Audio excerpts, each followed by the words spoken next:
sobre nós, reina sobre mim, sobre ti, sobre nós, reina sobre nós, sobre mim, sobre ti também, reina sobre nós.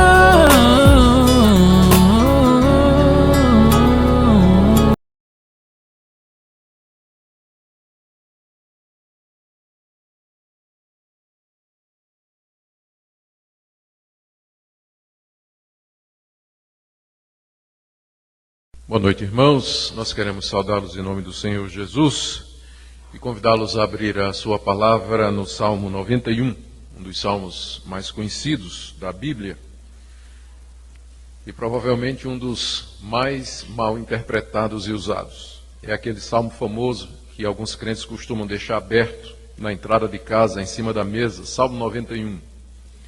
Para proteção contra os espíritos, proteção contra os demônios, contra o infortúnio, contra azar, olho gordo, maldição, encantamento. Salmo 91 aberto na entrada da casa. Já viram? Eu já vi. Salmo 91.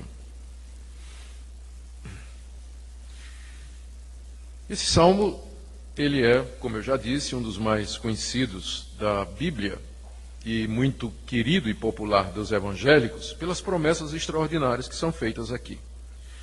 Essas promessas, elas asseguram que Deus haverá de livrar o justo, aquele que o teme e que o busca, de todos os males, de todos os infortúnios, de todos os tropeços, de todas as calamidades, de todas as tragédias, de todas as doenças que acontecem nesse mundo. De acordo com esse salmo, se nós o tomarmos ou fizermos uma leitura simples desse salmo, então nós podemos dizer que o crente, a pessoa que teme a Deus, ela viverá nesse mundo sem ter doença, sem ser assaltado, sem perder emprego, sem passar necessidade, sem levar topada, sem ter inimigo, sem perder uma para qualquer pessoa. Como a realidade não é bem essa, então a pergunta é, o que é que de fato esse salmo está dizendo? O que é que ele nos promete hoje? E de que maneira nós podemos usá-lo para a nossa vida. Esse salmo não tem um autor declarado. A maioria dos salmos tem um autor. Ou é Davi, ou os filhos de Corá, ou Moisés. Tem pelo menos um salmo que é atribuído a Moisés, mas esse não tem autoria. Todavia, o povo de Israel entendeu que era inspirado por Deus e que devia estar incluído no saltério de Israel, na coleção do livro dos Salmos, para benefício do povo de Deus. O Salmo, ele alterna entre promessas de livramento e a razão pela qual Deus livra as pessoas. Então vamos ler pensando nisso. Do verso 1 até o verso 2, existe então a identificação daquela pessoa que Deus haverá de proteger. O que habita no esconderijo do Altíssimo e descansa à sombra do Onipotente, diz ao Senhor, meu refúgio e meu baluarte, Deus meu em quem confio. E a partir do verso 3 vem as promessas. Ele te livrará do laço do passarinheiro e da peste perniciosa, cobrir-te-á com as suas penas, sob suas asas estarás seguro, a sua verdade é pavês e escudo, não te assustarás do terror noturno, nem da seta que voa de dia, nem da peste que se propaga nas trevas, nem da mortandade que assola ao meio-dia. Caiam 1000 ao teu lado, 10.000 à tua direita, tu não serás atingido. Somente com os teus olhos contemplarás e verás o castigo do ímpio. Então, nesses versículos, nós temos promessas extraordinárias de livramento. Tem a promessa de que Deus nos livra dos inimigos, aí no verso 3, o laço do passarinheiro e da peste perniciosa, livramento das doenças. A promessa ainda no verso 4 de que Deus, à semelhança de uma galinha que com suas asas protege os pintinhos, ele haverá de nos proteger e que a verdade dele funciona como um escudo contra os nossos inimigos. No verso 5 fala que Deus nos livra do terror que ataca de noite, podemos pensar nos assaltantes, e também da seta que voa de dia, podemos pensar nas guerras, que eram muito comuns naquela época. No verso 6 ele fala da peste e da mortandade, que são pragas comuns no tempo em que esse salmo foi escrito e que dizimavam pessoas aos milhares. No verso 7, o contexto é de guerra, caiam 10.000 ao teu lado e 10.000 à tua direita, e tu não serás atingido. Exércitos inimigos sendo destruídos, mas o servo de Deus não é atingido por coisa nenhuma. Ele só olha, verso 8, e vê o castigo do ímpio. E por quê? Está no verso 9. Pois disseste, o Senhor é o meu refúgio, e fizeste do Altíssimo a tua morada, que é a repetição do verso 1 e do verso 2. Então, aqui nesse salmo que nós vimos até agora, é que aquele que faz de Deus o seu refúgio, que faz do Altíssimo a sua morada, que se abriga em Deus, ele estará salvo de todas estas calamidades, da guerra, da morte, da peste, do infortúnio, do ataque dos inimigos. Mas continua no verso 10. Nenhum mal te sucederá, praga nenhuma chegará à tua tenda, porque aos seus anjos dará ordens a teu respeito para que te guardem em todos os teus caminhos. Aqui está uma outra razão pela qual o que teme a Deus, ele não sofrerá estas coisas, porque Deus vai mandar os anjos protegê-lo. Verso 12, eles, os anjos, te sustentarão nas suas mãos, para não tropeçarem em alguma pedra. Pisarás o leão e a áspide, calcarás ao pés o leãozinho e a serpente. Pisar o leão, a áspide é uma espécie de cobra venenosa, uma víbora. A promessa, então, é de que nós não seremos atingidos, né, por estas coisas. A razão, outra vez uma razão no verso 14. Porque a mim se apegou com amor. Eu o livrarei. Pô-lo-ei a salvo, porque conhece o meu nome. Ele me invocará e eu lhe responderei. Veja que promessa extraordinária de que Deus responderá todas as orações desse a quem o salmo é endereçado. Na sua angústia eu estarei com ele, livrá-lo-ei e o glorificarei. Saciá-lo-ei com longevidade e lhe mostrarei a minha salvação. Então, nesse verso 15 e 16, nós temos promessas de resposta às orações, da presença de Deus no meio da angústia, de longevidade, viver muitos dias, né? Verso 16, longevidade, e de mostrar a salvação, que aqui no contexto não é salvação espiritual, mas é livramento, porque o salmo todo é a respeito de livramento destas coisas materiais. Então a salvação aqui não é a salvação espiritual, mas o livramento de Deus. Não é à toa, então, que esse salmo, não é o predileto de tanta gente. Também é o meu. Eu gosto muito desse salmo. E também eu posso entender porque que as pessoas pegam o Salmo 91, deixa aberto no Salmo 91 e deixa na entrada de casa, não é?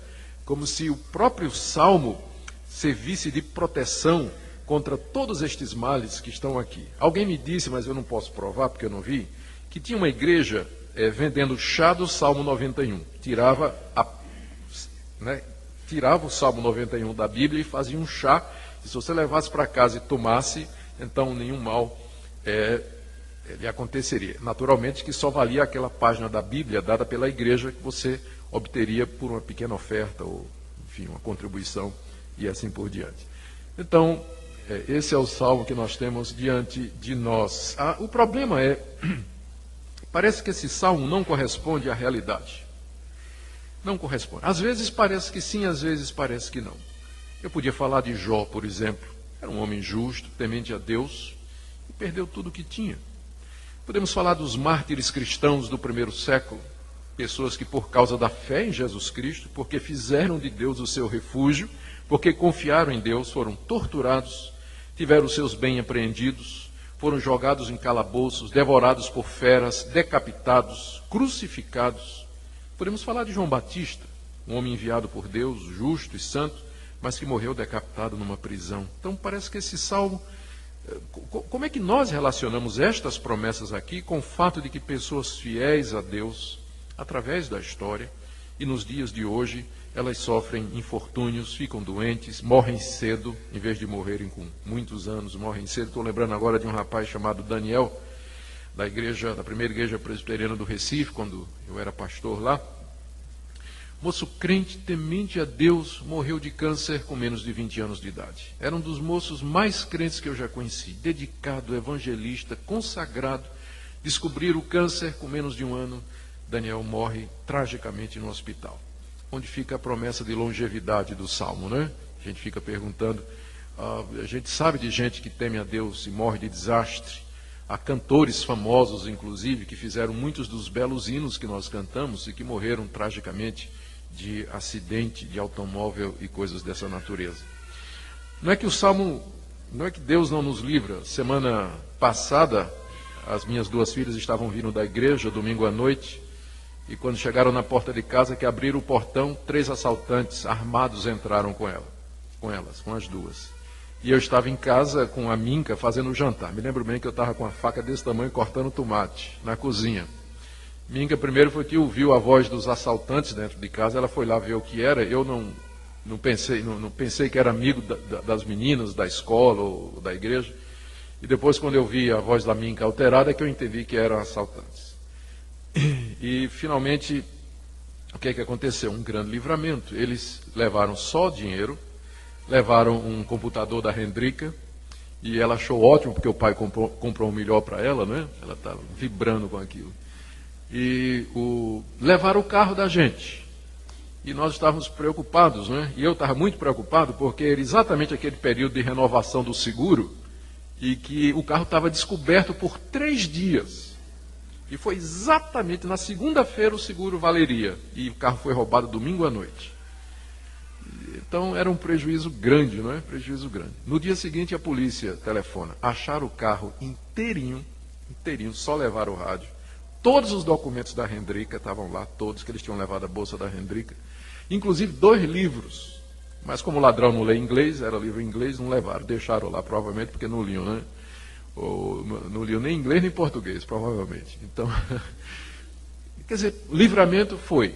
O que é que podia ter acontecido? Podiam ter matado um de nós, podiam ter machucado as meninas, poderiam ter estuprado as meninas, ou coisa dessa natureza.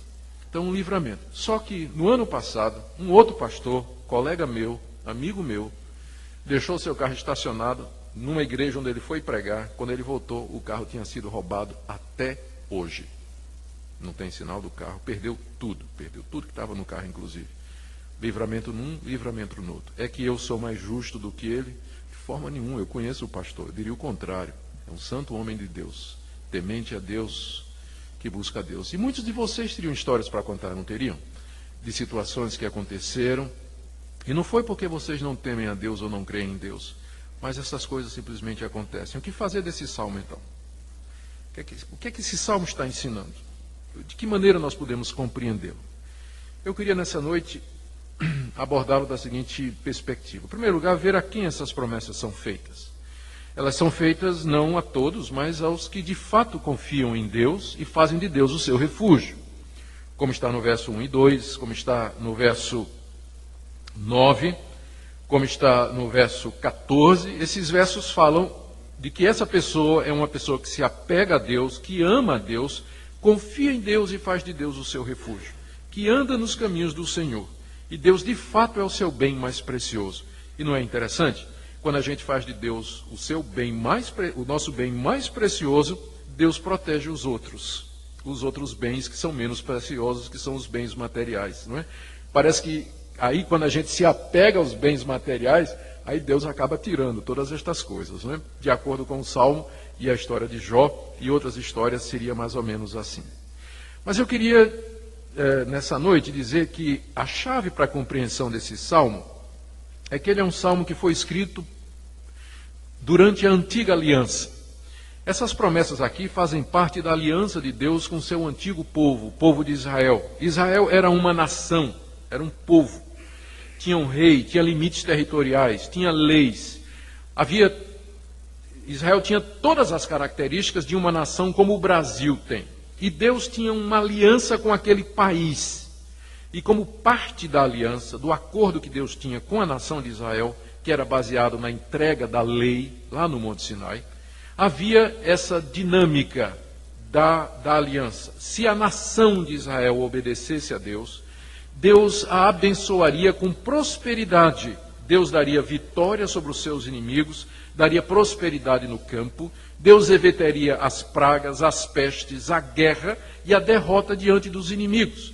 Agora, se o povo de Israel desobedecesse a Deus, eles perderiam a terra, eles perderiam a colheita, eles perderiam o gado e seriam derrotados diante dos seus inimigos. Então, esse salmo tem que ser entendido, primeiramente, como um salmo que foi escrito enunciando promessas para a nação de Israel enquanto país, enquanto povo. Nós somos a continuação de Israel, mas a igreja hoje ela não é mais um país. A igreja hoje não se identifica mais com uma nação. A igreja é composta de pessoas de todas as nações. Não existe hoje uma nação com a qual Deus tenha feito um acordo, um pacto e uma aliança. Então, essas promessas feitas a Israel, debaixo da aliança do Antigo Testamento, enquanto país, enquanto nação, elas tinham um caráter eminentemente material. Se o judeu, de fato, temente a Deus, justo, que se abrigasse em Deus, praticasse a lei de Deus e andasse nos caminhos de Deus, a recompensa que Deus daria a ele seriam estas bênçãos aqui: o livramento dos infortúnios, das fatalidades, derrota da guerra, peste, doença e coisas dessa natureza. Depois da vinda do Senhor Jesus, a igreja não é mais uma nação.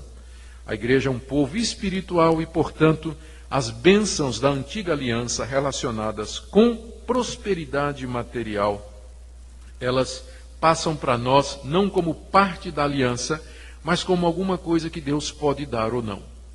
Deus pode dar ou não. Então você vai encontrar gente fiel a Deus, mas que não é próspero financeiramente. No Antigo Testamento, isso significaria que alguma coisa está errada. Mas no Novo não significa isso, a não ser que a pessoa seja preguiçoso, não queira trabalhar, seja desonesto, tudo mais. Mas tem crente fiel, que é trabalhador, é honesto, é justo, e ele não se torna uma pessoa de posses. Ele não mal tem uma casa própria, se tem, ou alguma coisa nessa vida. Ele passa pela vida com dificuldade. Tem o necessário para sobreviver, passa algum aperto, mas ele não chega a ser próspero financeiramente. E ninguém pode dizer que a culpa está na sua falta de fé ou de compromisso com Deus. Há várias maneiras erradas de se usar esse salmo. A primeira delas foi aquela maneira que Satanás usou. Satanás citou esse salmo, né? Ele é tão popular que até o diabo gostava desse salmo, né? Está lá em Mateus, nas tentações de Jesus, quando o diabo tenta Jesus no deserto, uma das tentações foi essa. Aqui, ó, Salmo 4. Desculpa, Mateus 4, a partir do verso 5. Então o diabo levou a cidade santa, colocou sobre o pináculo do templo, que era o lugar mais alto do templo, e lhe disse: se tu és o filho de Deus, atira-te abaixo, porque está escrito: aos seus anjos ordenará a teu respeito que te guardem, e eles te sustentarão nas tuas mãos, para não tropeçares em alguma pedra. Vocês estão vendo? O diabo está citando o Salmo 91. Botou Jesus no alto de um prédio e disse: joga daqui para baixo, porque o Salmo 91 está dizendo que Deus vai te proteger de todo mal. E qual foi a resposta do Senhor? Não tentarás o Senhor teu Deus. Você pegar o Salmo 91 como base para pular de um alto de um edifício, dizendo a Deus: está escrito que os seus anjos cuidarão de mim, e que os teus anjos não deixarão que eu tropece em alguma pedra. Jesus disse que isso era tentar a Deus. Portanto, pegar o Salmo 91 para reivindicar de Deus determinadas coisas, como os cristãos fazem, é tentar a Deus na interpretação de Jesus Cristo. Seria tentar a Deus, de fato. E vejam como Satanás ele pode usar a palavra de Deus para distorcer as verdades divinas. Jesus citou mais adiante esse salmo no livro de Lucas, no capítulo 10, quando ele mandou os discípulos pregar, os 70. Lucas 10, a partir do verso 19, os 70 foram em missão pregar a palavra de Deus e eles expulsaram demônios. E Jesus disse no verso 19: eis vos dei autoridade para pisar serpentes e escorpiões, e sobre todo o poder do inimigo, e nada absolutamente vos causará dano. Salmo 91, verso 13. É esse versículo que ele está citando. Pisarás aos pés o leão, a serpente, a víbora, a áspide. Jesus citou esse salmo e aplicou a vitória espiritual dos discípulos sobre as hostes do mal. Não será que aqui nós temos a chave para a compreensão desse Salmo 91? O Senhor Jesus espiritualizou o salmo e o aplicou a uma batalha muito maior do que a batalha contra exércitos inimigos, que é a nossa luta contra os principados e potestades, contra Satanás e os seus anjos, é a guerra espiritual na qual nós nos envolvemos no dia de hoje. Eu penso que aqui está então a maneira de compreender esse salmo. O que esse salmo está fazendo é dizer que Deus haverá de guardar os seus servos e nos proteger de todo o mal do inimigo, e o mal aqui é principalmente o mal espiritual. E vai nos guardar para que nós cheguemos em segurança à vida eterna. É dessa maneira que esse salmo pode ser entendido. Não estou dizendo que Deus não pode nos livrar eventualmente de calamidades e de problemas. Ele pode fazer da sua livre graça. Mas o fato de que Deus nem sempre livra os seus servos, João Batista, os mártires, muitos reformadores, os mártires hoje na cortina de ferro, os em países muçulmanos, os crentes que passam por dificuldades, o fato de que Deus nem sempre livra o seu povo fiel, já é uma amostra de que esse salmo não pode ser tomado nos dias de hoje de uma maneira literalista, como se nós pudéssemos reivindicar de Deus todas estas bênçãos, como é feito em algumas igrejas neopentecostais e como alguns irmãos querem fazer. O que Deus prometeu para nós na nova aliança, mediada por Cristo Jesus e por seu sangue, é o perdão do pecado, de pecados, a santificação, que Ele vai nos guardar para si, para que nós não nos desviemos dele, e que Ele nos vai preservar para o seu reino, até que nós sejamos acolhidos pelo Senhor Jesus na morte ou na segunda vinda, no dia do juízo. Mas isso não quer dizer que nesse mundo nós não passaremos por dificuldade. Encerro, portanto, nessa noite, em primeiro lugar, com uma palavra para aqueles que estão passando por calamidades ou dificuldades, passaram por infortúnios, apertos, doenças. A primeira coisa que eu orientaria seria você fazer um exame da sua vida, olhar a sua vida e perguntar a respeito do seu relacionamento com Deus. É sempre bom aproveitar estas coisas para fazer um inventário da vida espiritual e ver se tem alguma coisa que precisa ser confessada, colocada em ordem diante de Deus, algum pecado abandonado, alguma relação que precisa ser restaurada. Se você, após examinar a sua vida, verificar que você é essa pessoa que se abriga em Deus, que confia em Deus e que está tudo certo, mas que mesmo assim a calamidade veio sobre você, não coloque a culpa em Deus. Não diga que Deus é infiel, não desanime, não se desespere, não comece a pensar mal de Deus ou qualquer outra coisa, porque estas promessas aqui, elas são inferiores a uma promessa maior. Quando nós lemos o Salmo à luz do Novo Testamento, é de que Deus, no meio de tudo isso, vai nos guardar firmes e fiéis para Ele. As ovelhas de Cristo ouvem a sua voz, ninguém as arrancará da sua mão. A preservação da fé e da confiança em Deus é o que Ele promete acima de todas as coisas. E se você está tendo um período bom, um período tranquilo, de bênçãos materiais, de alguma segurança financeira aqui nesse mundo, não coloque seu coração nestas coisas, porque você tem hoje e não tem amanhã. Então, se a sua esperança, se a sua confiança, a sua segurança para o futuro está nas questões materiais, na sua conta de poupança, no seu bem imóvel, então está no lugar errado.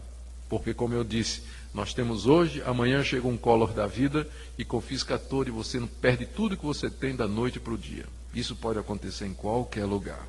Sua confiança tem que estar no Altíssimo. É nele que você tem que descansar.